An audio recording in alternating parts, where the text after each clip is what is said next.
할렐루야.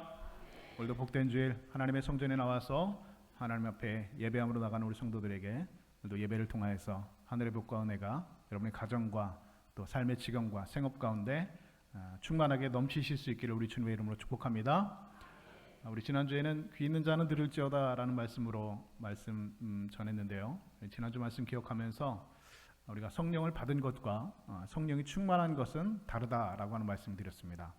우리 지난주 설교 내용 기억하면서 우리 옆 사람과 함께 이렇게 인사했으면 좋겠습니다. 성령 충만합시다. 함께 인사했으면 좋겠습니다. 시작. 성령 충만합시다. 성령 충만합시다. 예수를 믿음으로 고백하는 사람들은 다 성령을 다 받으셔서 여러분들은 다 성령을 받으신 분들이지만 여러분들이 다 성령 충만하다고는 우리가 볼 수가 없다는 것이죠. 성령 충만한 사람은 어떻게 해야지 하나님 앞에 성령 충만한 삶이 될 것인지 귀 있는 자는 들을지어다 말씀하신 성령께서 하시는 말씀들을 우리가 성령 충만하여서 이 시간에도 하나님께서 오늘 예배를 통하여서 말씀을 통하여서 우리 각자에게 주신 하나님의 음성 듣는 복된 시간 되시기를 다시 한번 주님의 이름으로 축복합니다. 아멘. 제가 신학대학원을 다닐 때가 벌써 십수년이 지나서 2006년도에 제가 신학대학원에 입학을 했는데요. 제가 다닌 신학대학원은 동기가 300명입니다. 그러니까 한 학년이 300명이라는 뜻이죠. 그런데 특이하게도 대학원인데도 그 6학기 중에 한 1년을 2학기를 기숙사에 의무적으로 입사를 해야 됐습니다. 그래서 기숙사에서 새벽기도 하고 또 경건생활 하면서 기숙사 생활을 해야지 이제 졸업을 할 수 있는 그런 제도가 있었는데요. 그래서 제가 신학대학원을 다닐 때는 저희 큰아이가 그 기어 다닐 때쯤에 제가 이제 신학대학원을 다녔는데 이제 신학대학원에 어쩔 수 없이 저도 결혼을 하였지만 1년을 대학원 기숙사에서 있게 되었습니다. 대학원 기숙사에서 만난 친구가 있는데요. 그 대학원 기숙사가 기역 니은 순으로 되어 있기 때문에 제가 알고 있는 사람은 대부분 홍씨, 황씨, 한씨 이렇게 희응자 들어가는 사람들만 제가 알게 되었습니다. 왜냐하면 그 기숙사에서 주변에 있었던 사람들이 다 성이 기역 니은 순으로 되어 있기 때문에 그렇다는 것이죠. 제 동기 목사 중에 홍성원이라고 하는 목사가 있는데요. 이 친구가 저랑 나이도 비슷하고 저도 아들이 그때 있었고 그 친구도 아들이 있었습니다. 그래서 같이 이제 아들도 비슷한 또래이고 해가지고 그 아들 자랑하면서 같이 그 기숙사에서 밤에 이런저런 얘기도 했던 적이 있습니다. 근데 하루는 이 홍원기 그때는 전도사였죠. 홍성원 목사가 저한테 그런 얘기를 하는 겁니다. 형님, 제가 아들이 하나 있는데 이 아이가 피부가 좀 이상하다는 거예요. 피부가 왜 이상하니? 생선 비늘처럼 이렇게 비늘이 자꾸 일어난다고 얘기를 합니다. 그래서 병원에 가봐야 되겠다라고 하는 얘기를 하면서 기도해달라고 하는 이야기를 들은 적이 있습니다. 나중에 알고 보니까 그 아이가 진료를 받고 대학원 졸업하고 나와서 들리는 소식이 그 아이가 5살 때 조로증이라고 하는 그런 병을 판정을 받았다고 하는 이야기를 듣게 되었습니다. 여러분 조로증이라는 병을 여러분 들어보셨습니까? 예, 들어보신 적 있으시죠? 우리나라에 조로증 환자가 딱 한 명 있답니다. 근데 그 아이가 이 조로증에 걸렸다는 거죠. 조로증이라는 유전자 이상으로 오는 병인데요. 유전자 이상으로 발생하는 희귀 질환 중에 하나입니다. 얼마나 희귀한 병이냐면 이 병에 걸릴 확률이 5천만 분의 1이랍니다. 그러니까 정말 로또 맞는 확률이 850만 분의 1인데 5천만 분의 1이면 로또 4번 맞을 정도의 확률로 이 병에 걸린다는 것이죠. 근데 로또 맞으면 좋은 거지만 이 병에 걸리면 그렇게 어려운 일이 생긴다는 것입니다. 우리나라에 딱 한 명밖에 없는 병을 이 목사의 아들이 걸렸다는 것입니다. 사진 한번 보여줄까요? 제가 사진 한번 캡처해 온 것이 있는데요. 재작년에 그 MBN에서 그 어떤 프로그램에 이 친구가 나와서 그 가족들하고 함께 프로그램에 게스트로 초대된 적이 있는데요.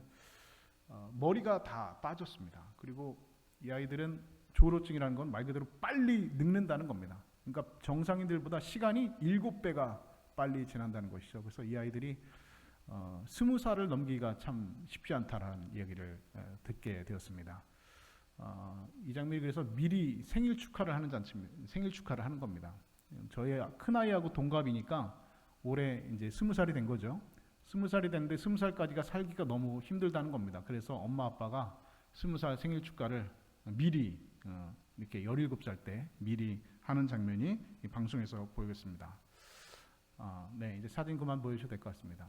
예, 저희 방송을 저희 아내랑 같이 보면서 저희 집사람이 눈물을 흘리면서 보는 겁니다. 만감이 교차하죠. 왜냐하면 모르는 사람도 아니고 아는 사람이고 또 심지어 또 목사의 아들인데 이런 병에 걸려가지고 어려움 당하게 되니까 참 남일 같지 않다서 하면서 그 TV 방송을 슬픔과 눈물 가운데 본 적이 있습니다.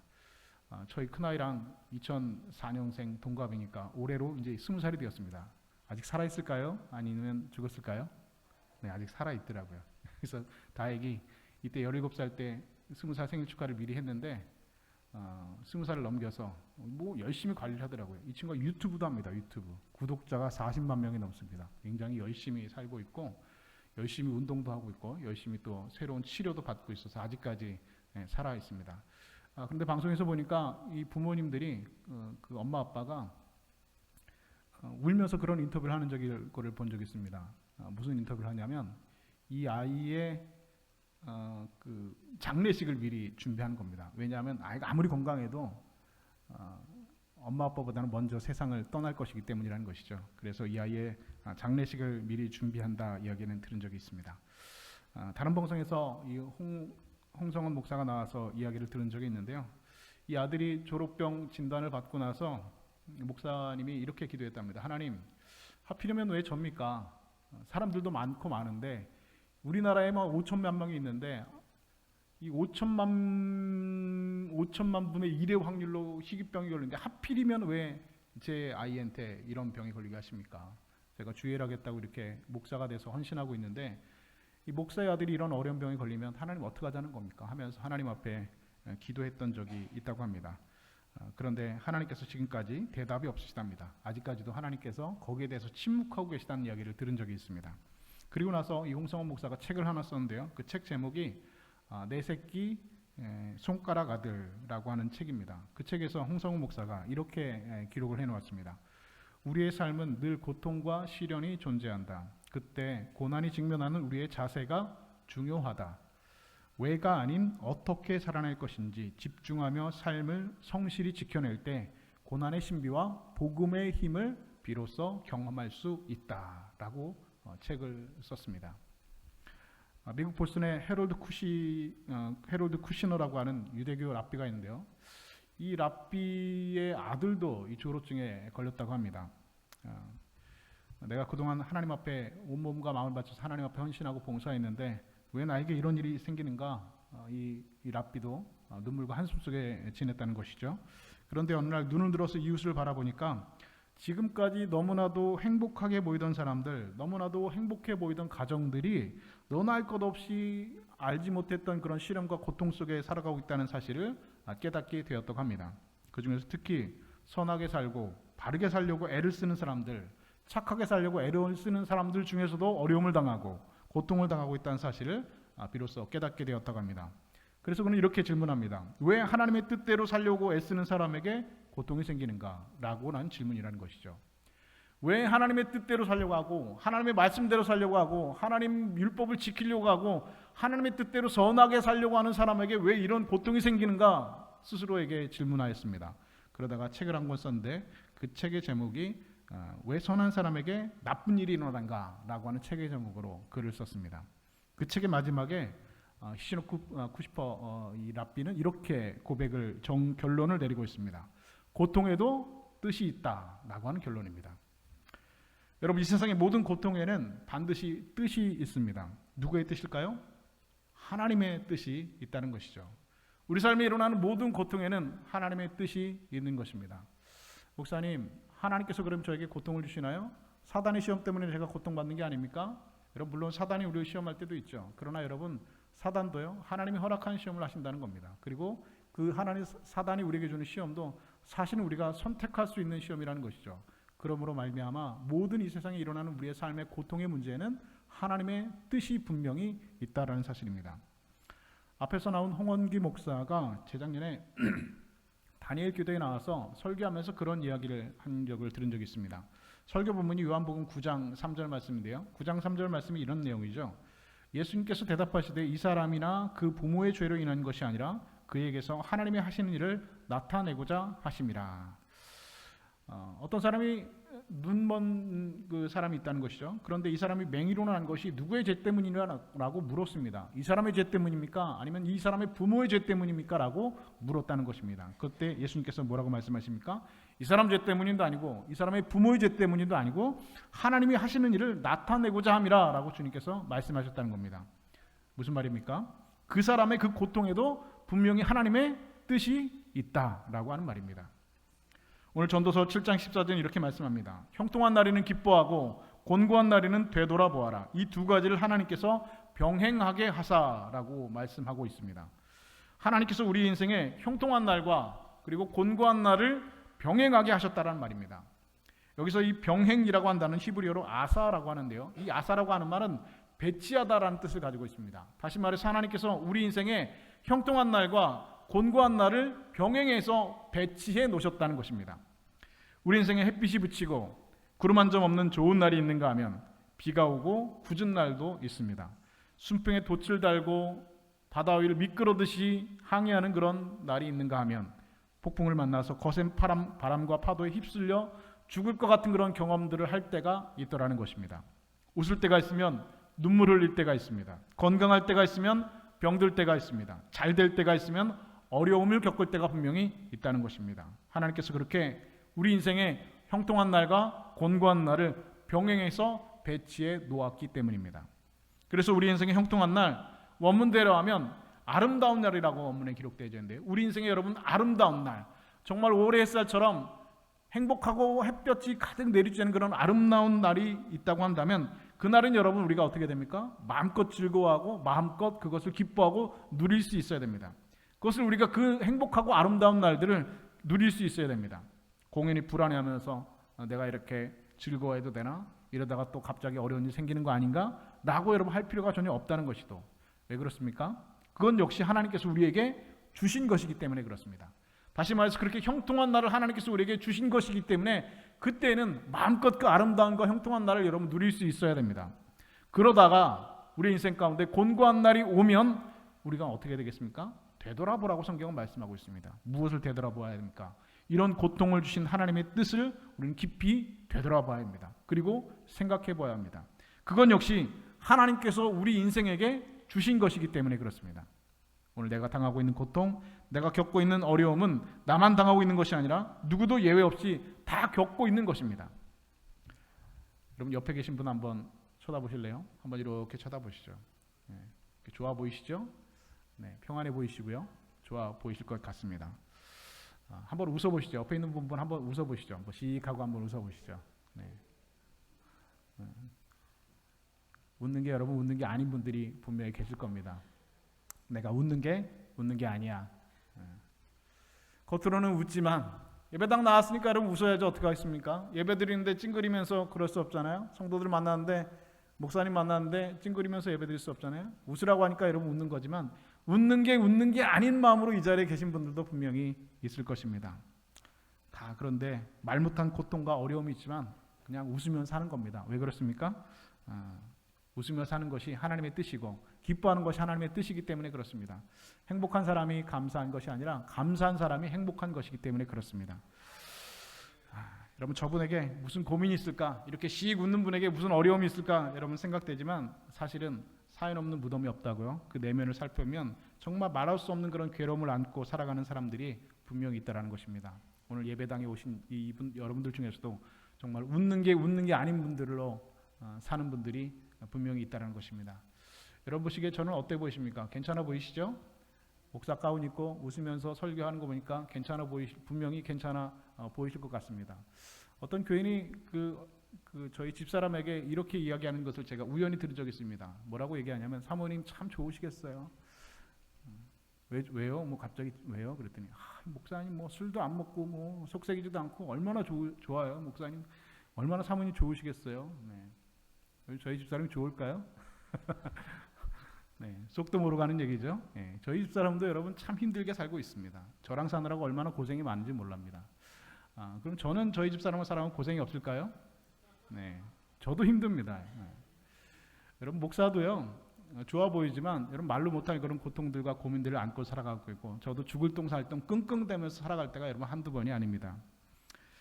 자, 그럼에도 불구하고 하나님께서 우리에게 이렇게 형통한 날과 곤고한 날을 주셨기 때문에 이것을 하나님께서 우리에게 주신 이 고통에는 분명히 뜻이 있다는 것입니다. 자, 그렇다면 하나님께서 우리 인생에 이런 형통한 날과 곤고한 날을 병행해서 주신 이유는 무엇일까?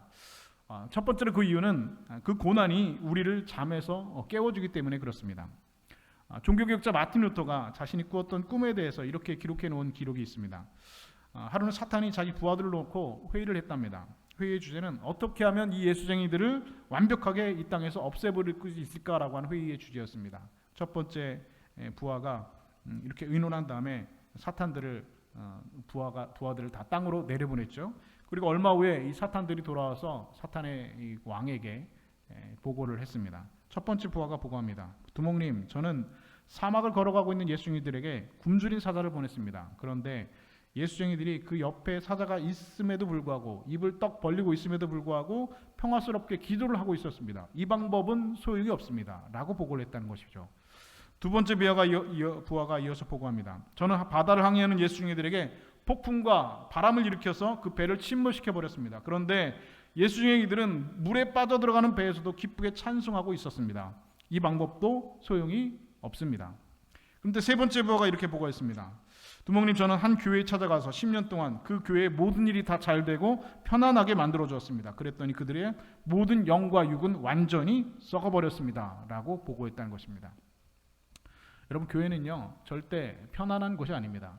우리 교회가 편안한 교회라고 생각하시고 오셨다고 한다면 여러분 오해하신 겁니다. 어떤 교회도 여러분 편안한 교회는 세상에 존재하지 않습니다. 그리고 원래 교회는 편안한 곳이 아닙니다. 교회는 어떤 곳입니까? 전쟁하는 곳입니다. 누가 전쟁하는 곳입니까? 사단과 전쟁하는 곳입니다. 매일같이 매 주일마다 사단과 영적 전쟁이 있는 곳이 여러분 교회라는 것입니다. 교회는 그냥 느긋하게 앉아가지고 주여 하면서 내 마음 편안하게 예배드리고 가는 곳이 여러분 그렇게 편안한 곳이 여러분 결코 아니라는 것입니다. 겨울에는 온풍기 틀어주고 여름엔 시원하게 에어컨 틀어놓으니까 예배당에 앉아서 조는 듯 만든 듯 그냥 예배 1시간 드리고 가는 것이 결코 교회가 아니라는 사실입니다. 여러분, 예배 시간을 통해서 하나님 말씀이 여러분 가운데 들어가면 여러분 편안해집니까? 여러분, 그렇다고 한다면 여러분이 설교를 잘 안 들으셨던가 아니면 여러분이 귀를 막고 계신 것이 여러분 분명합니다. 하나님의 말씀이 우리 안에 들어가면 여러분 편안함이 일어나지 않습니다. 편안하지 않습니다. 하나님 말씀이 우리 안에 들어가면 반드시 몸살이 나게 되어 있습니다. 전쟁이 일어나게 되어 있습니다. 몸에 예방주사 들어가면 우리 몸에 전쟁이 일어나죠. 몸살이 납니다. 죄로 멀든 우리 영혼에 하나님 말씀이 들어가면 몸살이 납니다. 바울의 고백처럼 내 속에서 하나님의 말씀이 성령의 법과 하나님의 법과 죄의 법이 싸운다는 겁니다. 전쟁이 일어난다는 겁니다. 이렇게 전쟁이 일어나면 어떤 일이 일어납니까? 몸에 열이 일어나는 것처럼 우리 안에 몸살이 일어난다는 것입니다. 그래서 바울이 고백했죠. 오호라 나는 곤고한 사람이로다. 누가 이 사망에서 몸에서 나를 건져내랴. 이런 고백을 했다는 것입니다. 여러분, 설교를 들으면 여러분 마음이 편안해지고 예배 드릴 때마다 마음이 항상 편안해지고 그런 생각이 든다면 여러분 설교를 잘 안 들으신 겁니다.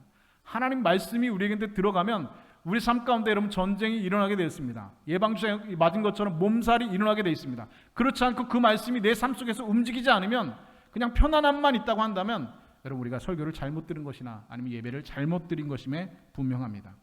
여러분, 우리의 모든 것이 편안할 때 우리의 영혼은 잠들기가 쉽습니다. 그리고 우리가 잠자는 사이 우리 믿음이 게을러지고 우리의 영혼은 병들어가게 되었습니다. 다윗이 충직한 부하 우리아를 죽이고 그 안에 밧세바를 취하는 일생일대에 돌이킬 수 없는 죄를 짓게 되었습니다. 그런데 그 죄가 언제 시작되었느냐? 성경은 이렇게 고백하고 있습니다. 저녁 때에 다윗이 그의 침상에서 일어나 왕궁 옥상을 거닐다가 그곳에서 보니 한 여인이 목욕을 하는데 심히 아름다워 보이는지라. 저녁 때 다윗이 침상에서 일어났다고 합니다. 무슨 말입니까? 낮잠을 늘어지게 잤다는 말입니다. 근데 그때는 뭐 하는 때입니까?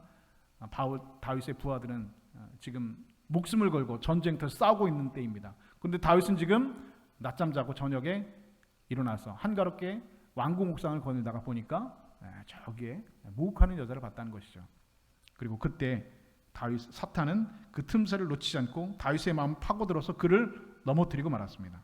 모든 것이 여러분 편안하고 아무 일도 없을 때, 한가할 때 우리의 영혼은 반드시 잠들게 되어 있습니다. 그리고 그 틈을 사탄은 비집고 들어오게 되어 있습니다. 그런데 그것을 알지 못하면, 그것을 인식하지 못하면 여러분 어떻게 됩니까? 넘어집니다. 죄에 넘어지게 된 겁니다. 그리고 반드시 죄를 짓게 되어 있습니다. 그런데 이 모든 과정 가운데 저와 여러분이 깨어있지 않으면 반드시 여러분 사탄의 먹잇감이 되어서 넘어지게 되어 있다는 것입니다. 여러분 그때 그 틈을 비집고 넘어 들어오게 되면 여러분 사람은 여러분 반드시 넘어지게 되어 있습니다. 어떤 사람이든 여기에서 무너지는 겁니다. 어떤 성도든 여기서 무너지는 거고, 어떤 교회든 여기에서 무너지는 거고, 어떤 목사든 여러분 여기에서 넘어지는 겁니다. 영적인 것보다는 이 세상에 있는 것들을 생각하게 돼야 됩니다.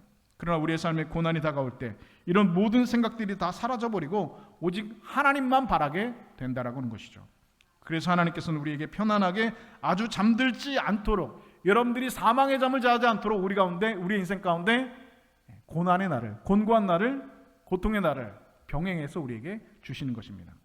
사랑하는 여러분 삶 가운데 고난이 닥쳐올 때, 고난이 엄습해 올 때 내가 그동안 하나님 앞에서 내 영혼이 잠자고 있었지는 않았는지 되돌아보실 수 있기를 바랍니다. 곤고한 날에는 되돌아보라 말씀하셨습니다. 뭘 되돌아봐야 됩니까? 그동안 내가 잠들고 있지는 않았는지 되돌아봐야 합니다. 간절히 바라기는 곤고한 날에 우리 삶을 돌아보아서 깨어 기도함으로 다시 한번 여러분의 영혼이 하나님 앞에서 깨어나고 정결하게 되어지고 성숙하게 되어짐으로 새롭게 되어지실 수 있기를 우리 주님의 이름으로 축복합니다. 두 번째, 형통한 날과 곤고한 날을 병행해서 주신 이유는 무엇입니까? 그것은 바로 고난은 우리로 하여금 회개하게 하고 하나님께 돌아갈 수 있는 기회를 우리에게 주기 때문에 그렇습니다.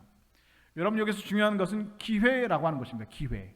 하나님께서 우리에게 기회를 주시는 겁니다. 하나님께 돌아갈 수 있는 기회를 주시는 겁니다. 고난을 통해서 우리에게 하나님께 돌아갈 수 있는 기회를 주신다는 것이죠. 회개하고 하나님께 돌아갈 수 있는 기회를 우리에게 주시는 것이 바로 고난이라고 하는 제목입니다. 오늘 보면 곤고한 날에 되돌아보라는 말에 되돌아본다는 말 히브리어 단어는 라우라고 하는데요. 이 라우라고 하는 말의 뜻은 깊이 반성한다라는 뜻을 가지고 있습니다. 여기 어떤 사람이 있는데 이 사람은 하나님께 회개하기를 원하시는 그런 사람이 한 사람이 있습니다. 회개하기를 원하시는 한 사람, 내가 될 수도 있고 여러분 중에 누가 될 수도 있고 이 설교를 들으시는 분 중에 한 분이 될 수도 있죠. 하나님께서 회개하기를 원하시는 사람이 있습니다. 죄 가운데 있는 사람이 있습니다. 회개하기를 원하시는 사람이 있습니다. 그런데 그 사람에게 하나님께서 하시는 일은 무엇이냐? 제일 먼저 하나님의 말씀을 듣게 하십니다. 성경 말씀을 통해서든지 그 사람이 성경을 볼 때든지 아니면 목사의 설교 예배를 통하여서 선포된 말씀을 통하여서든지 어떻게 해서든지 하나님께서 그 사람에게 하나님의 말씀을 듣게 하신다는 겁니다. 그리고 하나님의 말씀을 듣고 고민하게 하십니다. 양심의 가책을 느끼게 하시고 죄책감 때문에 괴로워하게 하십니다. 만약에 여러분이 성경을 보시다가 아니면 설교를 듣다가 마음속에 찔림이 있고 그리고 죄책감이 들고 고민이 시작되고 몸살이 시작되면 여러분이 아직 죽지 않았다는 증거입니다. 근데 그것조차 못 느끼는 분들이 계십니다. 하나님의 말씀을 보고도 아무런 감각이 없습니다. 회개하라고 목사가 얘기하는데 설교 말씀을 듣는데도 마음에 찔림이 없습니다. 어떤 겁니까? 마음이 이미 굳어버린 겁니다. 양심의 화인 받은 겁니다. 예배를 드리는데 그냥 예배만 드리고 가는 겁니다. 그냥 성전 마당만 밟고 가는 겁니다. 아무런 느낌이 없습니다. 아무런 찔림도 없고 아무런 아픔도 없고 아무런 몸살도 일어나지 않습니다. 본인은 모르고 있죠. 하나님께서 말씀을 통하여서 아프게 하시고 고민하게 하시고 양심의 가책을 느끼고 죄책감을 받게 하십니다. 그리고 회개하지 않고는 견딜 수 없는 마음을 하나님께서 그 사람에게 주십니다. 이럴 때 회개하는 사람은 복이 있는 사람입니다. 그런데 이때 하나님께 깨닫게 하실 때 회개하지 않고 하나님의 음성을 외면하면 그때는 어떻게 하십니까? 하나님께서 억지로 깨닫게 하십니다. 고난을 통하여서 그 사람에게 억지로 깨닫게 하신다는 것입니다. 그런데 여러분 착각하지 말아야 될 것이 하나 있습니다. 나는 아직 고난이 없는데요. 나는 아직 어려움이 없는데요. 내 인생에는 아무런 어려움이 아직까지 없는데요. 아직까지 편안하고 내 인생에 아무 일도 일어나지 않는데요. 그러면 여러분 내가 하나님 앞에 회개하지 않아도 되는 것입니까? 그렇지 않습니다. 하나님께서는 기회를 주시고 계시는 겁니다. 오래 참으시고 계시는 것입니다. 저에게 하나님께서 정말 오래 참으셨지요. 저에게 오래 참으신 하나님께서 성경의 믿음의 사람들에게 오래 참으셨습니다. 그리고 여러분들에게 오래 참고 계시는 중일 확률이 굉장히 높습니다. 아직까지 나에게 아무런 일이 없으니까 나에게 아무런 영적으로 문제가 없구나라고 착각하시면 안 됩니다. 하나님께서 기회를 주시는 중입니다. 깨닫게 하시고 돌이킬 수 있는 기회의 시간들을 주시는 것입니다. 그 시간이 한 달이 될 수도 있고 1년이 될 수도 있고 2년이 될 수도 있고 3년이 될 수도 있습니다. 그때 깨닫고 하나님 앞에 회개하고 돌이키면 여러분 그 사람은 복이 있는 사람입니다. 그런데 깨닫지도 못하고 돌이키지도 않고 회개하지도 않으면 그럼 어떤 일이 일어나는 것입니까? 하나님께서 억지로 그 사람을 깨닫게 하시고 고난을 통하여서 하나님께서 돌이키게 하신다는 것입니다. 하나님께서 요나 선지자에게 아수르의 수도인 니느웨에 가서 하나님 말씀 전하라 하셨습니다. 그런데 요나는 도저히 니느웨에 가서 회개하라고 하나님 말씀 전할 수가 없었죠. 왜냐하면 전 세계의 역사에 있어서 아수르만큼 그 피정복지에 대해서 포악한 정책을 펼쳤던 나라가 없었습니다. 이렇게 포악한 아수르에게 이스라엘은 100년이 넘는 시간 동안 이루 말할 수 없는 고통을 당했습니다. 그런데 그 나라의 수도인 니느웨에 가서 이스라엘의 선지자 요나가 하나님 말씀을 증거하라, 이 말씀에 순종할 수가 없었다는 것이죠. 그래서 요나는 하나님 말씀에 순종하지 않고 니느웨로 가는 배를 타지 않고 정반대 방향인 다시스로 가는 배를 타고 배에 올랐습니다. 그런데 하나님께서 그 배에, 그 바다에 큰 풍랑을 일으키게 하셨죠. 배 밑바닥에 숨어서 자고 있는 요나를 깨우셨습니다. 우린 여기서 요나의 고집스러움을 보게 됩니다. 보통 사람 같으면 이렇게 바다에 막 풍랑이 몰아칠 때 하나님 앞에 무릎 꿇겠죠. 하나님, 제가 잘못했습니다. 하나님 말씀대로 니느웨로 가겠습니다라고 회개했을 것입니다. 그런데 요나는 그렇지 않았습니다. 하나님 앞에 회개하지 않았습니다. 돌이키지도 않았습니다. 요나는 대신에 사람들에게 이렇게 말했습니다. 나를 들어서 바다에 던지라고 얘기했습니다. 무슨 말입니까? 내가 바다에 빠져서 죽으면 죽었지 하나님 명령에 순종할 수 없다는 겁니다. 우리나라를 100년 동안 이렇게 포악하게 다스렸던 아수르의 수도에 가서 하나님 말씀을 증거하고 회개하라고 선포할 수 없다는 겁니다. 내가 죽으면 죽었지 그렇게 할 수 없다는 겁니다. 그러니까 나를 바다에 던지라는 겁니다. 결국 요나를 바다에 던졌죠.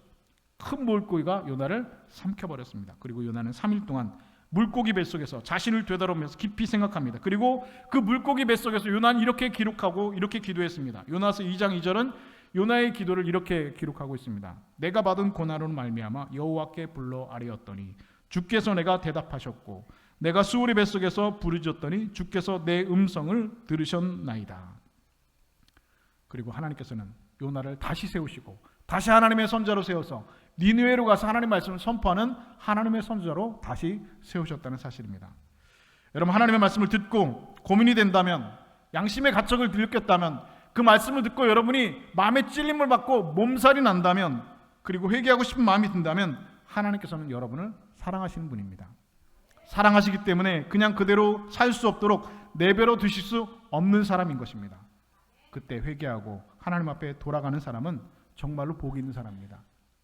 그런데 그런 기회를 주심에도 불구하고 하나님께 돌아가지 않고 회개하지 않고 하나님 말씀에 순종하지 않는 사람은 하나님께서 억지로 고난을 통해서 깨닫게 하신다는 것입니다. 하나님께서 깨닫게 하시는데 회개하지 않으면 그 다음에는 하나님께서 고난을 통하여서 이루 말할 수 없는 고난을 통하여서 하나님께서는 깨닫게 하십니다. 이것이 하나님께서 일하시는 방법입니다. 제가 말하는 것이 아니라 성경에 기록되어 있는 말씀입니다. 여러분의 삶에 고난이 다가올 때 하나님께서 회개할 기회를 주시는 겁니다. 그때가 회개할 때인 줄로 깨닫게 되실 수 있기를 우리 주님의 이름으로 축복합니다. 세 번째로 형통한 날과 곤고한 날을 병행하게 하신 이유는 무엇입니까? 그것은 고난은 우리로 기도하게 만들어 주기 때문입니다. 물론 여러분들이 매일 기도하지만 그 기도의 내용이 정말로 중요합니다. 그 기도의 본질이, 그 기도의 컨텐츠가 중요하다는 것이죠. 같은 기도를 하고 있지만 어떻게 기도하고 있느냐가 중요하다는 것입니다. 헐버트 월즈라고 하는 영국 출신의 소설가가 있는데요. 그가 쓴 소설 중에 어느 대주교의 죽음이라고 하는 그런 소설이 있습니다. 어느 성당에 기도를 열심히 하는 대주교가 있었다고 합니다. 이 대주교는 젊은 시절 이 성당에 부임하고 30년 동안 하루도 빠지지 않고 성전에 나와서 정한 시간에 정한 장소에서 정한 만큼의 기도를 했다고 합니다. 비가 오나 눈이 오나 그는 결코 기도 시간을 거르지 않았습니다. 사람들은 그 대주교의 그런 기도의 성실함에 대해서 찬사를 보내고 그를 존경해 마지 않았습니다. 그런데 하루는 그 대주교가 음식을 먹고 체해서 자리에 누웠습니다. 도저히 일어날 수 없다는 것이죠. 그래서 드디어 그 기도하는 기록이 깨질 것으로 예상했지만 기도 시간이 되자 그 대주교는 아픈 몸을 이끌고 하나님 성전에 나와서 또 정한 시간에 정한 만큼의 정한 기도를 했습니다. 대주교의 30년 기록은 아무도 깨지지 못할 자랑스러운 기록이었습니다. 사람들은 모두 다 그 대주교를 존경하며 칭찬했습니다. 그 대주교의 기도하는 모습은 그야말로 일품이었죠. 두 손을 높이 들고 하나님을 향하여서 거룩하게 하나님 앞에 기도했고, 그리고 그의 기도를 듣는 모든 사람들은 감동했고 그 깊이에 놀랐습니다. 대주교의 기도하는 모습은 마치 모세와 엘리야와 같았고 예수님의 그것과 같았습니다. 그래서 사람들은 그 대주교의 기도하는 모습을 구경하기 위해서 순례를 찾아올 정도, 순례자로 찾아올 정도였습니다. 그런데 어느 날 이 대주교가 죽었다는 것이죠. 갑자기 심장마비로 죽었습니다. 그것도 기도 시간에 죽었습니다. 대주교는 그날도 예배당 기도회 자리에서 오 거룩하신 하나님 하면서 두 손을 높이 들고 하나님 앞에 기도했습니다. 그런데 갑자기 그 순간에 하늘로부터 하나님께서 그에게 대답하셨습니다. 오냐 왜 그러느냐라고 하늘에서 음성이 들렸다는 것이죠. 그런데 이 대주교가 그 하나님의 음성에 깜짝 놀라서 이렇게 얘기했다는 겁니다. 아니 하나님 정말로 제 기도를 듣고 계셨던 겁니까? 라고 하면서 심장마비가 걸려서 그 자리에서 쓰러져 죽었다는 것입니다. 대주교는 30년 동안 하나님 앞에 기도했지만 한 번도 하나님께서 내 기도를 들으신다고 생각하지 않고 그냥 기도했다는 겁니다. 그런데 정말로 하나님께서 오냐 무슨 일이냐라고 대답하시니까 정말 깜짝 놀라서 심장마비로 죽었다라고 하는 여러분 소설 이야기입니다. 어느 대주교의 죽음이라고 하는 영국의 소설입니다. 또 이런 이야기가 있습니다. 영국의 어떤 교회가 있는데 그 교회 옆에 술집이 생겼답니다. 영국의 술집은 펍이라고 하는데요. 펍이 하나 생겼다는 것이죠. 펍이 생겼으니까 음악을 크게 틀어놓고 사람들이 노래 부르고 춤을 추고 하니까 얼마나 시끄럽겠습니까? 그래서 교회 사람들이 그 시끄러운 노래소리 때문에 소음에 시달려 했답니다. 그래서 교인들이 모여서 회의를 했답니다. 어떻게 회의를 했느냐? 어떻게 하면 이 술집을 내쫓을 수 있겠냐는 겁니다. 어떻게 하면 이 술집을 내쫓을 수 있겠냐? 회의를 했다는 것이죠. 그런데 또 아무리 회의를 하고 방법을 짜내고 머리를 짜내도 교회 옆에 있는 술집을 내쫓을 수 있는 방법이 없다는 것이죠. 그래서 교인들이 결론을 내리게 어떻게 했냐? 기도회를 하기로 했습니다. 교회니까 기도해야 되겠죠. 하나님 앞에 기도했다는 겁니다. 하나님, 이 술집이 손님들이 밝히고 뚝 끊겨서 망해버리든지 아니면 다른 곳으로 이사가게 해주시옵소서라고 모든 성도들이 모여서 특별 기도회를 했습니다. 밤낮으로 성도들이 모여서 기도하기 시작했습니다. 그런데 놀라운 것은 정말로 기도한 지 얼마 안 돼가지고 이 술집이 손님들이 발길이 끊기고 매상이 오르지 않아서 정말로 망했다는 겁니다. 이 이야기를 듣게 된 술집주인이 화가 났겠죠. 왜 화가 났습니까? 이 옆에 있는 교회에서 우리 집 망하라고 손님 없으라고 기도해가지고 우리 술집이 망했다는 겁니다. 그래서 손해배상 청구 소송을 법원에 냈습니다. 교회와 목사를 상대로 법원에 손해배상 청구를 했다는 것이죠. 당신들이 기도해서 우리 장사가 망했으니까 손해배상을 하라는 겁니다. 그래서 이 교회 목사가 법정에 서게 됐습니다. 술집 주인은 계속 똑같은 주장을 했고 목사는 자기 반대 주장을 했습니다. 아니 재판장님 어떻게 이런 일이 있을 수가 있습니까? 기도한다고 세상에 기도한다고 가게가 망한다니 말도 안 되는 얘기입니다. 정말 억울합니다라고 목사님이 이야기했습니다. 판사는 결국 이렇게 판결 내렸습니다. 술집 주인 믿음 좋음, 교회 목사 믿음 없음. 그럼 정말 그렇죠? 여러분 목사가 믿음이 좋은 겁니까? 술집 주인이 믿음이 좋은 겁니까? 술집 주인이 훨씬 믿음이 좋아요. 기도해가지고 술집이 망했다고 손해배상해달라는 거 아닙니까? 근데 목사님 뭐라고요? 말도 안 되는 얘기를 하는 것이죠. 어떻게 기도했다고 술집이 망하냐고. 그러니까 술집 판결문이 술집 주인 믿음 좋음, 교회 목사 믿음 없음. 그리고 이것은 하나님께도 책임이 있으니 손해배상은 하나님께 가서 받을 것 꽝꽝꽝 이렇게 판결을 내렸다는 겁니다. 가만 보니까 판사가 믿음이 참 좋은 분이에요. 하나님께 책임이 있으니까 이 천국 가서 하나님에게 손해배상을 받으라는 것이죠. 여러분 우리가 하나님께 드리는 기도 이런 기도가 아닌지 여러분 돌아보았으면 좋겠습니다. 믿음 없는 기도라는 것이죠. 예전에 읽은 책 중에 이런 내용이 있었습니다. 우리의 기도는 천국에서 수신자 없음 우편물이 되어서 쌓여있다는 겁니다. 누구에게 하는 기도인지 그 명확한 출처가 없이 그냥 하는 하늘에 울리는 그런 공허한 기도라는 것이죠. 여러분 기도라고 다 같은 기도가 아닙니다. 하나님께 응답받는 간절한 기도가 있고 공연히 그냥 허공만 울리는 기도가 있다는 것입니다. 여러분 정말 하나님을 간절하게 여러분 앞에 여러분 찾아서 기도했던 적이 여러분 언제입니까? 정말로 하나님 앞에 간절하게 여러분 기도했던 적이 언제입니까? 그때는 여러분 반드시 그때는 고통을 만났을 때입니다. 제가 예전에도 말씀드렸죠. 어느 날 새벽 예배 나왔는데 새벽 예배 절대 한 번도 안 나왔던 분이 갑자기 새벽 예배 나왔습니다. 그럼 목사가 좋을까요? 안 좋을까요? 네, 좋지만 좀 마음이 불안해지기 시작합니다. 왜 그럴까요? 이분이 반드시 문제가 생긴 겁니다. 갑자기 어려운 일이 생긴 겁니다. 그러니까 갑자기 새벽 예배 나왔다는 것이죠. 두렵고 떨리는 마음이 이제 목사에게 생기기 시작합니다. 여러분 언제 여러분 간절히 여러분 기도합니까? 언제 평생 나가지도 않는 새벽 기도 여러분 나오게 됩니까? 고통을 만났을 때입니다. 고통이 다가올 때, 내 힘과 능력으로 한계에 다다랐을 때, 내 힘과 능력을 하다 지쳐서 쓰러졌을 때 주님 앞에 나와서 무릎 꿇고 간절히 기도하게 됩니다. 여러분 하나님께서 곤고한 날을 주신 이유는 그리고 고통을 주시는 이유는 어쩌면 하나님께서 여러분을 만나고 싶어서인지도 모르겠습니다. 하나님께서 여러분이 그리워서인지도 모르겠습니다. 언제 마지막으로 하나님 앞에 여러분 간절히 기도하셨나요? 여러분 하나님을 만났다라고 생각했지만 하나님은 여러분을 만난 적이 없습니다. 그래서 하나님은 여러분이 만나고 싶을 때 여러분에게 곤고한 날을 주십니다. 그리고 여러분이 겪고 있는 곤고함과 어려움은 우리들로 하여금 하나님 앞에 진실한 기도를 하도록 만들어주고 도와줍니다. 그리고 하나님을 간절히 찾게 합니다. 여러분들이 살아가다가 고통스러움 만났을 때 그때가 여러분 하나님께서 여러분을 부르시고 찾고 여러분에게 기도를 원하신다는 사실을 여러분 믿으실 수 있기를 주님의 이름으로 축복합니다. 그때에는 모든 걸 다 제쳐두고 하나님 앞에 온전히 엎드리시기 바랍니다. 하나님께서 여러분을 만나주시고 찢으셨으나 도로 낫게 하시고 찢으셨으나 싸매어 주시고 다시 회복해 주실 줄로 믿습니다. 사랑하는 여러분, 고통에도 분명히 하나님의 뜻이 있습니다. 곤고한 날, 고통의 날에는 되돌아오면서 깊이 생각하라 말씀하셨습니다. 곤고한 날을 만날 때에 고난이 찾아오고 고통이 찾아올 때 여러분 영적인 잠에서 깨어나실 수 있기를 바랍니다. 회개하는 기회로 삼으실 수 있는 지혜로운 여러분 되실 수 있기를 주님의 이름으로 축복합니다. 여러분의 진실한 기도를 드릴 수 있는 하나님의 만나는 기회로 회복의 기회로 삼으실 수 있기를 우리 주님의 이름으로 축복합니다. 간절히 바라기는 그 하늘의 은혜, 하나님의 은혜를 누리심으로 오늘 우리의 마음을 그만큼씩 하나님 앞에 내어드리는 그런 넉넉한 하늘 같은 마음들 다 되실 수 있기를 우리 주님의 이름으로 간절히 축원드립니다.